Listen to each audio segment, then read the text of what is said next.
Thanks for being patient with us as we got this tech issue sorted. My name is Erik. I'm a designer. I'm a UX designer, stands for user experience. And I've been focusing on designing for Bitcoin for the last couple of years. So today I want to do a deep dive into Bitcoin design and usability. The presentation is called A Bit of Design. A little bit about my background. I currently work at Usability. It's a Bitcoin startup that allows users to prove that they own Bitcoin through signing a message. And then they can express this ownership in different ways, like generating a statement and taking that to a counterparty in order to basically unlock the potential of their Bitcoin. I also contribute to a couple open source projects. I've been recently contributing to a project called eNuts that uses the Cashew protocol to do Chaumian blind signature mechanisms for extra privacy on Lightning. And I contribute to other stuff where I can. But what I want to talk today about is design and the role that design plays in Bitcoin and what I think we're doing right and what I think we can be doing better. So I assume a lot of people here have read the Bitcoin white paper. Does anyone know how many times the word user appears on the Bitcoin white paper? Does anyone want to take a guess? 0. 0? Any other guesses? The answer is 2. It appears twice in the payment verification section, which I think is kind of interesting because in this particular section, when it came to Satoshi thinking about how users verify payments, this is where he explicitly mentions the word user, and he thinks about the people that are going to be interacting with Bitcoin and kind of takes himself out of the engineer and puts himself in the shoes of the user. That's not to say that that's the only time that Satoshi thought about what the people that are going to be using Bitcoin, what their experience will be like. He mentions it throughout the white paper. He uses the word payee and owner when he's describing solving the double spend problem. And there are other instances where you can see that he does also kind of think about the user. So the point here is that Bitcoin as a tool for people to use has been there from the very beginning. That's evident. So starting from the very beginning to kind of where we are now, I think it's kind of fun to go back. Let's go all the way back and just, I want to give a brief history about Bitcoin user interface design, how it's changed throughout the years, and kind of where we are today. So starting at the very beginning, the very first Bitcoin client, the V0.1 alpha, released by Satoshi themselves, looked a little bit like this. So it's not the most beautiful, but what I think is interesting about it is that when Satoshi released the client, it came with a GUI, a graphical user interface. Because although it's still very engineer heavy, it wasn't entirely a command line interface for programmers and developers. It was still something for people to use, because even he was thinking about Bitcoin as a tool that people can use. Early 2010, Bitcoin QT hit the scene. A lot of you guys might recognize this because this is the user interface that later went on to become the user interface for Bitcoin Core. It was called Bitcoin QT because it was built using the QT framework. And we see a little bit of an evolution here in terms of design. There's an extra tab for transactions. We have a little bit of an information hierarchy here. So they're making progress to make Bitcoin a little bit more usable. This is also an interesting point. So I mentioned that Bitcoin QT became Bitcoin Core.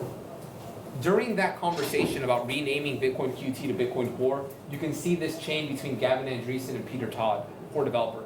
Peter Todd brings up, I think, a really interesting point here. So he points out that renaming Bitcoin QT to Core might have the problem where users might think that they need it. So this is design because it's about copy. It's these guys, even though they're developers and they're hardcore engineers, they're shadowy supercoders, they're still thinking about if we change the name of something, how's that going to be perceived by users? So copywriting and how we name things is a part of design as well. Armory Wallet hit the scene in around 2011. This represents a pretty big shift in Bitcoin history because Armory Wallet was really security focused and it really allowed the user to do some pretty advanced things in 2001. It allowed the users to generate hierarchical deterministic wallets, so you can generate multiple public addresses from a single XPub or private key. It allowed users to roll their own multi-sigs. But I think more interesting was that it also was developed by third-party people. So it was a wallet, it was a client, a way that you can interact with Bitcoin without relying on the software that was released by the core people.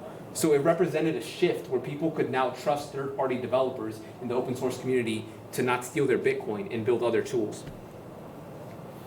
Schleibald's wallet, this guy's a legend. He's credited with building the first ever Bitcoin mobile wallet. And it looked a little bit like this. So not the prettiest user interface, but huge. I mean, now you can interact with your Bitcoin without having to lug your laptop around. I've heard a rumor, I don't know if it's true, but he was in Berlin and he got tired of bringing his laptop around to pay for beer at a bar that took Bitcoin, so he developed it. If that's true or not, I think it's an interesting story. It's kind of a funny story. Blockchain.info, I think it's called blockchain.com now, 2011, 2012. This represented a pretty big shift because it was browser-based. So now you can log on to a web browser and you can use Bitcoin. And they had an interesting security model where the user encrypted their private key by entering a password, and then that encrypted private key was stored on the blockchain server. So it's kind of this like hybrid custodial model. Piper Wallet is kind of an interesting thing. I found this trawling on the Bitcoin talk forums. Some guy released this project, it was open source, but the idea was, back then, this predates hardware wallets a little bit, so it was paper wallet generation. But you would order a box, and in that box came a printer. And you can either install the printer yourself if you don't trust them, or order it from him. And you would push a button right there.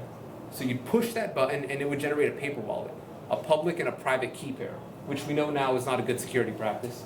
But it might seem kind of primitive, but this is actually really advanced, because this kind of thinking about being able to just take a Bitcoin product out of the box, put it in front of you, press one button, and then do something is really advanced. And that kind of thinking is what I think we need to bring to Bitcoin.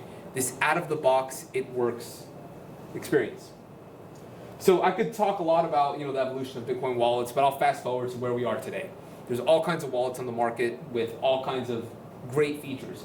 There's Sparrow, which has advanced UTXO visualizations.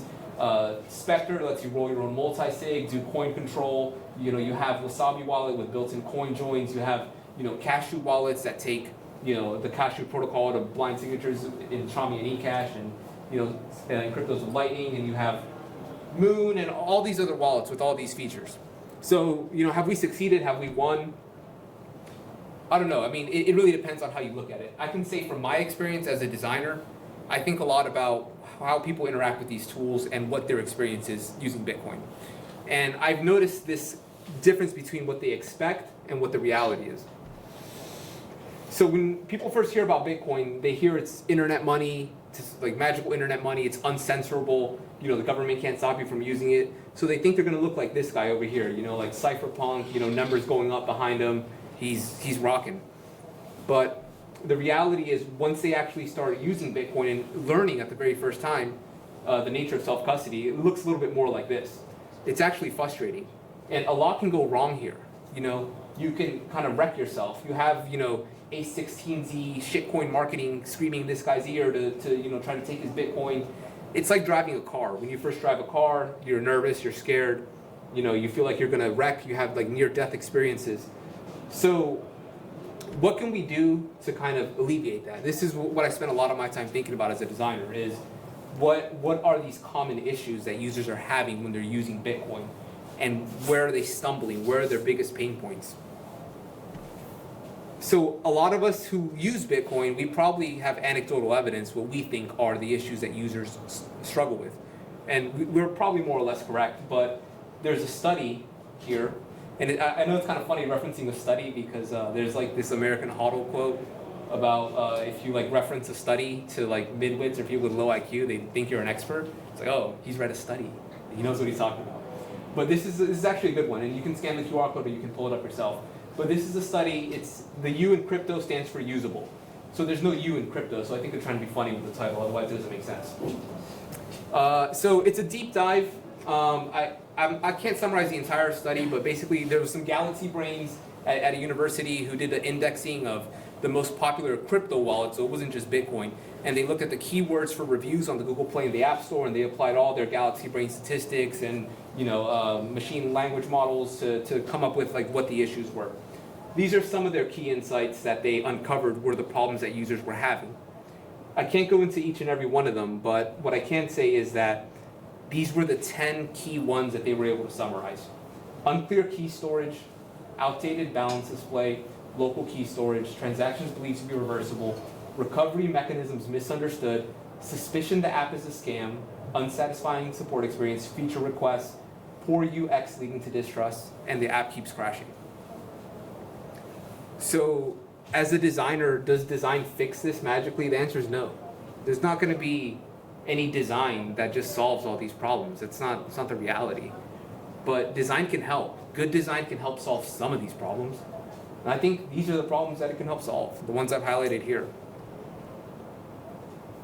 Another kind of interesting summary of the study, and something that I found to be true, is that they found that even among advanced Bitcoin users, people that are quite savvy, they're still gravitating to using custodial wallets. So why is that? I mean, if you talk to the Bitcoiners, you know how many of them are using Wallet of Satoshi, even though they know about self-custody, they know about seed phrases, but they're still using those wallets. So why is that? What are those wallets doing that makes people gravitate to them in spite of the trade-offs that they make? So custodial wallets have a luxury. They have the luxury of being able to make certain trade-offs to optimize the experience of the wallet. That's just the reality. And there's a lot of arguments about, whether or not those trade-offs are valid, not your keys, not your coin, do you actually own the Bitcoin in custodial wallets? Those are valid discussions, and I'm not really here to have that debate. But I think what we can learn is looking at those wallets and finding out what it is that appeals to users and why they're so dominant. If you look at Zap Analytics and what wallets people are using on Nostr, they're overwhelmingly custodial wallet. And the Bitcoin users that use Nostr are probably a little bit more advanced. They've interacting with public and private keys. They've set up a Lightning wallet. They're using it for microtransactions. So these are not the regular Bitcoin users, but they're still using custodial wallets. So how are the custodial wallets addressing some of those 10 key UX issues that I highlighted? What are they doing that makes them usable? I think Wallet of Satoshi is a good example.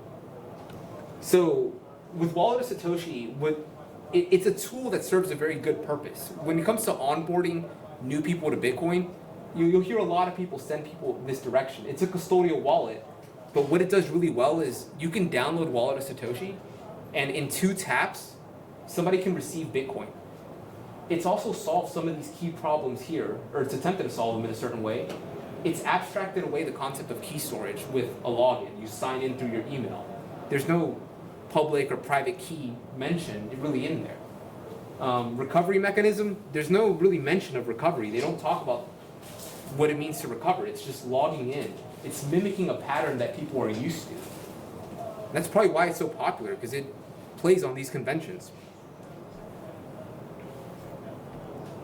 And I know that there's criticism of that.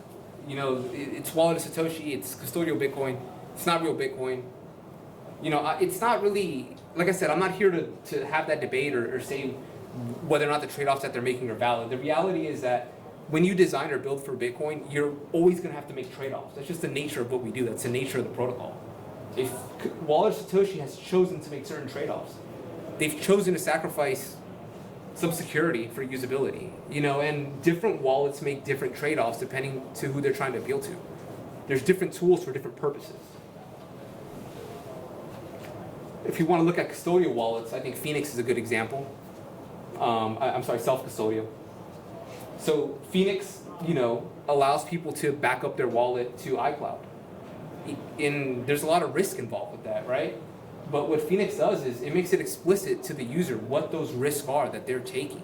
But it gives them an option to do that so that when the user signs into Phoenix, they can just literally hit one button and recover their funds.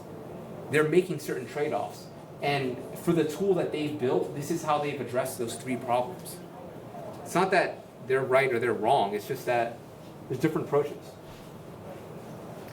What these wallets are doing is designing for how people use Bitcoin. They're not just designing to be engineers and designing for a protocol. So the approach that they're taking is one that's focused on the reality of how people use the tool. This is a philosophy that's quite common in other industries, maybe other more mature industries that have been around. Apple does a good job of this.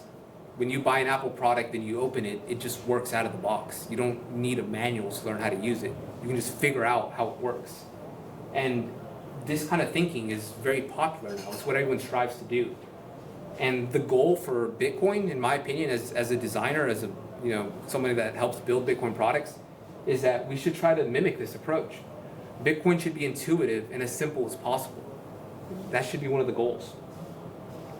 Because if we don't apply this approach to Bitcoin and we don't start thinking about this, other people will. There's other projects out there. I don't think Bitcoin is inevitable. I think it could fail. You know, it's kind of presumptuous to assume it's going to win. You know, there's shitcoins out there. There's WorldCoin. There's all these projects that have a ton of money and sleek marketing and sleek design that are going to emphasize these principles, and they can lead people down a very bad path. So we need to think about this stuff. The bits of nuggets that I want to leave you guys with, this talk is called A Bit of Design, are these 3 points here. Parallel evolution, let's look at lessons from mainstream technology, and let's do user testing, and let's do a lot of diverse user research. The last one I think is really underrated in Bitcoin. So as Bitcoin evolves technologically, so should the user experience. When early computer messaging systems, BBSs, they were command line interfaces. There wasn't a lot there. You had to enter stuff on a command line interface that looked kind of like that. So as the technology evolved, you had, HTML, and now you have HTML5 or, whatever. The user experience did. I think this should happen with Bitcoin as well. So as Bitcoin evolves technologically, and it does, Lightning's an evolution. Some people think stable coins on Lightning are an evolution. Sidechains, there are people who believe sidechains are an evolution. The user experience for Bitcoin should develop. So my dream is that for every major technological advancement that we have in Bitcoin, the user experience is a parallel advancement to that. They should grow side by side. We should learn from mainstream tech platforms. So if we want Bitcoin to be digitally native internet money, the currency of the internet, then it needs to fit with the rest of these companies. It needs to have this kind of connotation where when you see these companies, you think of that's just the nature of the internet. These are things that exist. And some of these companies have spent a lot of time and a lot of money looking up conventions. Some of them have established conventions. So conventions are the way that things function on the web, and users are expecting those conventions and those interactions. We should look at what conventions that these guys use that are useful, and we should think about where we can draw inspiration and where we can mirror them. And we really need to do more user testing and user research. This is, I think, really critical, because Apple, for example, does a good job of this. When they test the iPad, they put it in front of an 8-year-old, they put it in front of an 80-year-old, and they try to make sure to learn what's working, what's not working, can both groups of users use it, and they spend a lot of time doing that, and that matters. With Bitcoin, since it's so engineer heavy, a lot of the times we're just trying to build something and make sure it works, and we focus so much on whether or not this will work that we don't spend a lot of time thinking about if the person can actually use it. It doesn't make sense to them. And this isn't a high effort thing. One of the things that we do at Hoseki is we just put the call out on Twitter. Do you have 30 minutes to volunteer some time? Just test the app, give us feedback. People will do this. People are interested in what's happening in Bitcoin, and they're willing to donate some time and take a look at a cool new idea and give you feedback. You can do this too. Just throw it out there on Twitter and encourage people to join you for a session. Because it's this kind of thinking and this kind of approach that's going to make a difference. And if we want Bitcoin to be useful, then people have to use it. Because if a lot of people don't use Bitcoin because it's too clunky or cumbersome, then it becomes less useful. This is a good Dieter Rams quote I like. Innovative design always develops in tandem with innovative technology and can never be an end in itself. Dieter Rams, a German designer, is pretty cool. This is a honey badger, the flamethrower. So yeah, my call to you guys is just to think about the role that design plays, and if you're somebody that's in product, somebody that's an engineer, somebody that's in marketing, let's place a little bit more emphasis in design, because we want more people to use Bitcoin, and design is one tool that can help with that. So that's my talk. Thank you. And I know that we're a bit over schedule, but should I just cancel questions so we can get back on time? You can take questions. Okay, I'm happy to take maybe one or two questions if anyone has any. No? The printer with the paper keys. Yeah. Paper wallet. Paper wallet, yeah. You said paper wallets are, people just don't use paper wallets anymore because I guess you want multiple public keys. Yeah, I think it's address reuse is the major privacy issue. Yeah. I don't use paper. Definitely don't use paper wallets. So yeah. Yeah. Do you have any insight on that? So you raise your hand or question. No, another question. Hmm? Feels to me that there's a major UX challenge when we build non-custodial Lightning wallets that are not able to, for example, receive a small payment as the initial payment and so on. Do you have any thoughts on that? How that might be solved? It seems like multiple wallet designers are thinking about it, and yeah. So how do you make something like that without confusing the user and also maybe incentivizing them to not self-custody when balance grows too large and so on? Any thoughts on that? I know that there's different approaches. Moon has a certain approach where they take certain shortcuts. Phoenix has an approach of an on-chain swap, but it doesn't solve the problem where they have to initially receive the on-chain liquidity. Then if it's self-custodial, then they have to open up their own channel. And I don't think that's an easy problem to solve. I know that Phoenix is working on, I think they call it like Phoenix version 2.0 with splicing. I'm not sure if splicing is going to be something that helps, but yeah, to answer your question, no, I don't know what the right approach is there. We're going to have to keep thinking about it and developing. That's probably one of the hardest challenges on Lightning, I think.